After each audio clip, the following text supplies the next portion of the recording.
I'd like to ask Dr. Brzezinski and his son Mark to join me. Every year, SIPA gives the Global Leadership Award to an individual or organization that has made innovative or extraordinary contributions to the global public good. Recipients of this award exemplify the values and qualities that SIPA strives to instill in our students. And when we asked our advisory board and members of our faculty who we might appropriately honor for our 70th anniversary, they enthusiastically recommended Zbigniew Brzezinski because of his extraordinary impact on their lives, the driving intellectual experience of taking one of his classes at Columbia, and his contributions to foreign policy. Dr. Brzezinski is perhaps best known in the world as former National Security Advisor to President Carter. And for his service, President Carter awarded him the Presidential Medal of Freedom in 1981. I think noting some important virtues. Zbigniew Brzezinski served his country and the world. An architect and author of world affairs, his strategic vision of America's purpose fused principle with strength. His leadership has been instrumental in building peace and ending the estrangement of the Chinese and American people. But above all, he helped set our nation irrevocably on a course that honors America's abiding commitment to human rights. We also know that Dr. Brzezinski was, and indeed is, a scholar of extraordinary accomplishment and one of the foremost thinkers in international affairs and foreign policy. We think of him as a treasured member of our faculty for nearly 30 decades, for 3 decades, from 1960 to 1989, not 30. His influence at Columbia and upon generations of SIPA students is really difficult to overstate.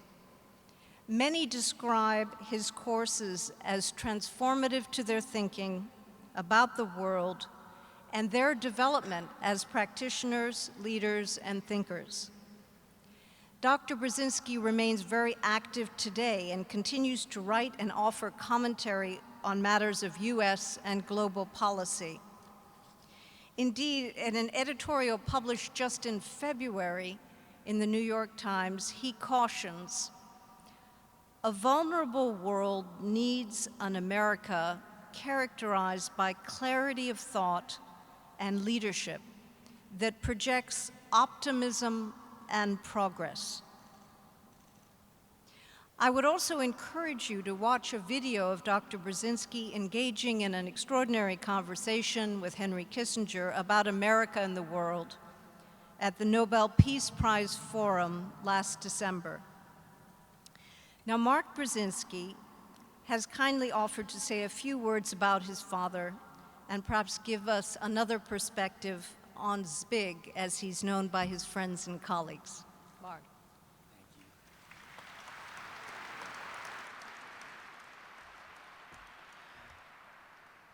Thank you, Dean Janow. Ladies and gentlemen, it's my privilege to say a few words about someone you know as Professor Brzezinski, but whom my brother Ian, my sister Mika, and I know as Dad. Intellectualism and scholarship are at my dad's core. They are his essence, and that's why SIPA is so special for him. To him, SIPA's deep intellectual reach is unmatched by others. He has said so. That's why he commuted for years to Columbia after the Carter administration, when our family decided to stay in Washington. And while Ian, Meek, and I did not go to Columbia, it was easy for us to experience the great pride my dad had for his seminar at SIPA. Starting at the dinner table when we were very young, we would listen to my dad describe his seminar at SIPA about how he would conduct it, like an NSC meeting, about how students who received the grade A would receive a special letter from him. Looking back, these dinner conversations may have been actually kind of a dry run for his seminars, as he would challenge us, call on us to talk about topics like détente, like SALT 1. I think we did okay, considering that we were about 8 or 9 years old at the time. But in truth, Ian, Mika, and I loved it. We felt his great pride in the intellectual event that were his classes, and the pride that he had for his students, who today are all over the world, and some of whom, Madeline Albright, Dan Fried, others, have made great contributions. And when my sister and my brother and I have had setbacks in our lives, my dad has shared an important story from his own life. That when he was young, after finishing his PhD at Harvard and serving as a junior professor there, he was denied tenure by Harvard, a giant setback in his eyes at the time. He and my mom had expected to remain an academic couple in Boston for the rest of their lives, and now my dad had to find a new professional home. And my dad came to New York. He joined the School for International Affairs, as it was called, at Columbia at the time. And this unexpected move became one of his greatest gains, because joining SIPA exposed him to a unique culture of policy entrepreneurship and a whole set of new relationships, leading to the Trilateral Commission and ultimately to the White House. A Polish immigrant to America who had the privilege to spearhead American foreign policy at the height of the Cold War. It would have never happened without SIPA. And so, Dad, on behalf of your kids, Ian, Mika, and me, we are proud of you. We love you so much. We celebrate this awesome bond that you have with SIPA. We saw how SIPA nurtured you and how it unleashed your ability to give in these hallowed halls and around the world. Thank you.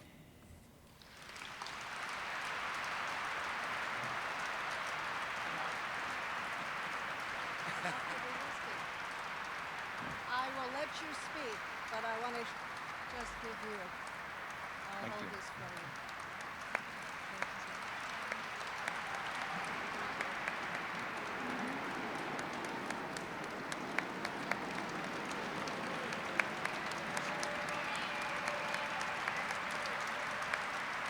That's quite something, isn't it?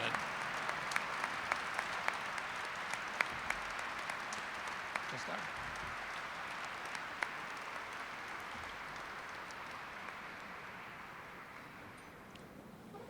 Thank you very much. That's usually said at the end, but I think I have to begin by saying thank you very much.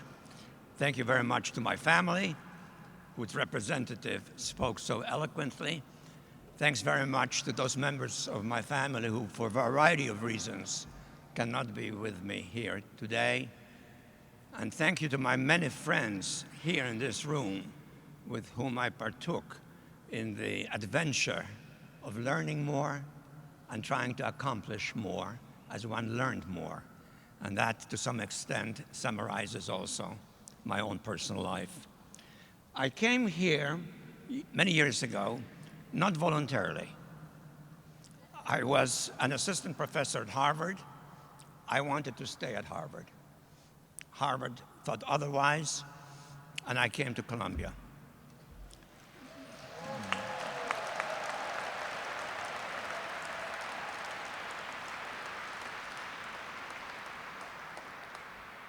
Two years later, Harvard offered me a permanent chair as full professor with completely open time for my own work in the spring and some minimal teaching in the fall. I had a painful decision to make, but it was an easy decision to make. I said, thank you very much. I prefer to be where I am. And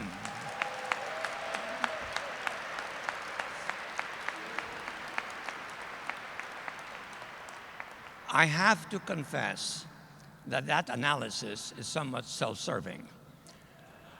I stayed here because I liked Colombia and its spirit and its openness and its innovation.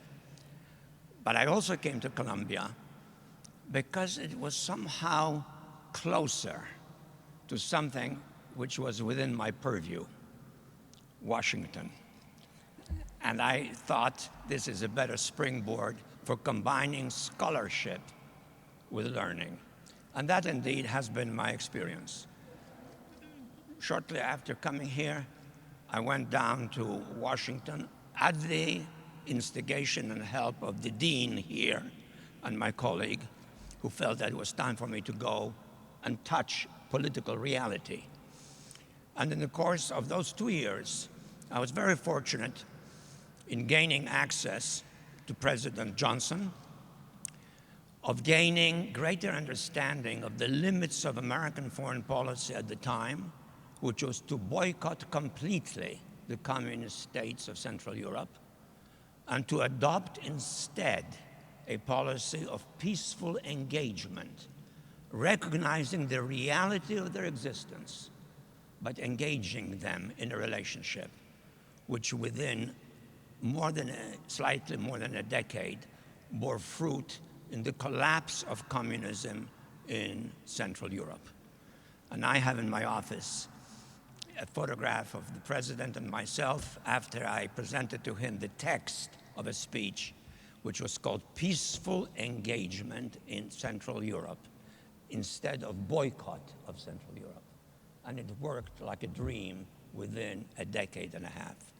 And that was a source of enormous satisfaction for which I'm profoundly grateful, not only to the opportunity in Washington, but to the opportunity of learning how to operate politically and in historical time zone that's relevant here at Columbia.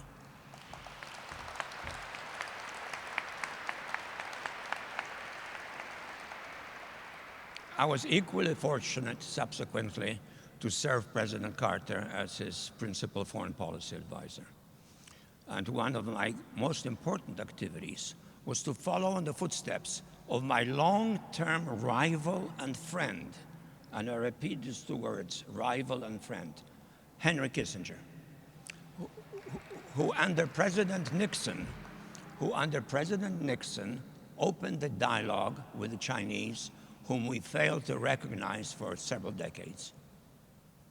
But unfortunately for him, President Nixon encountered, as you all know, certain severe political difficulties and was no longer on the scene, and the successor was not prepared to take risks. The baton passed to us, and I was instructed by my boss to undertake direct personal relationships with Deng Xiaoping, the successor to the leadership in China after this disappearance of the leaders because of age. And Deng Xiaoping had the courage and the willingness to decide to cross the Rubicon, to form an alliance with the United States in that part of the world. And there was a war going on in Afghanistan at the time. And on that basis, we developed a much more comprehensive political and intelligence relationship that lasts to this day. As you know, next week, the president of China is coming to visit the president of the United States. And that special relationship was nurtured in the course of that decade in which Henry and then me were deeply involved in relating the two countries, the two great countries, into a common stance. And that leads me to a quick glance, because the time is limited, at the future. Today, we all know that the two most important countries in the world, politically and militarily, are the United States and China, with Russia on the side, not clearly connected with the two, but also realizing that it cannot act on its own without a relationship with each of the two. And this is an opportunity that we need to exploit in the long run. because a new reality confronts us now. It is not only a matter of nuclear weapons that the United States and Russia pioneered in having. It is now a matter of the fact that weapons of mass destruction are much more available to many more states.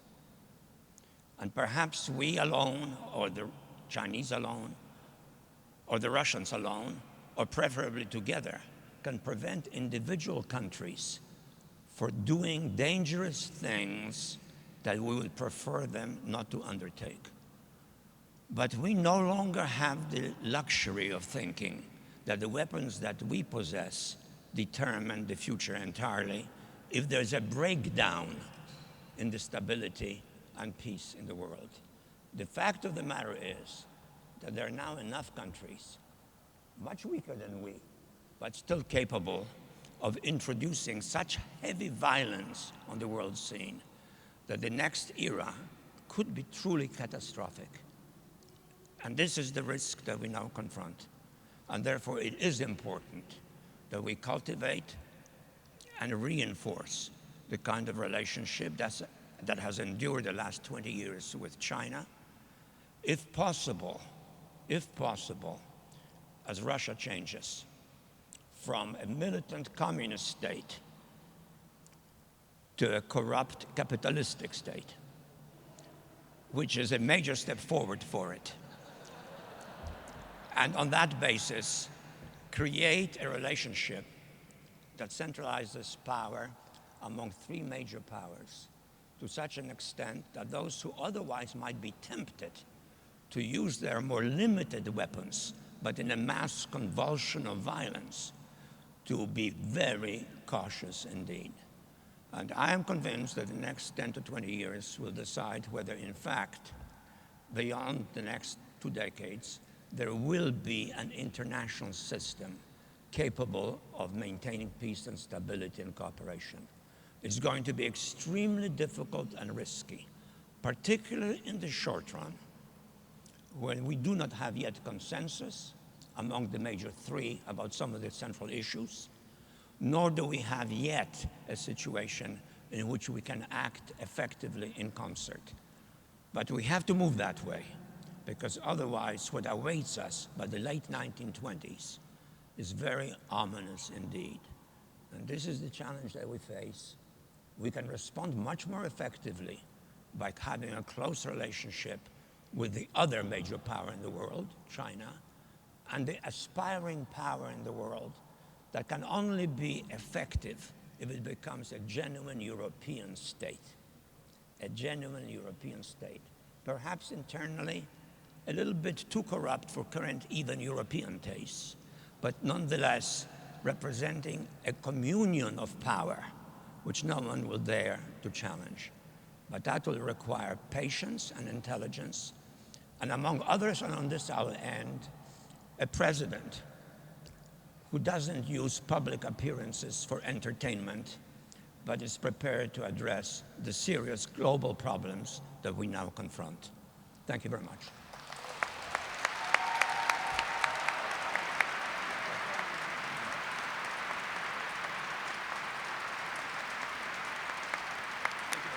So we now go back, right? Thank you very much. Thank you. Absolutely. Thank you, Dr. Brzezinski. Please enjoy your meals. We'll resume in about 40 minutes. Enjoy your tables. Thank you.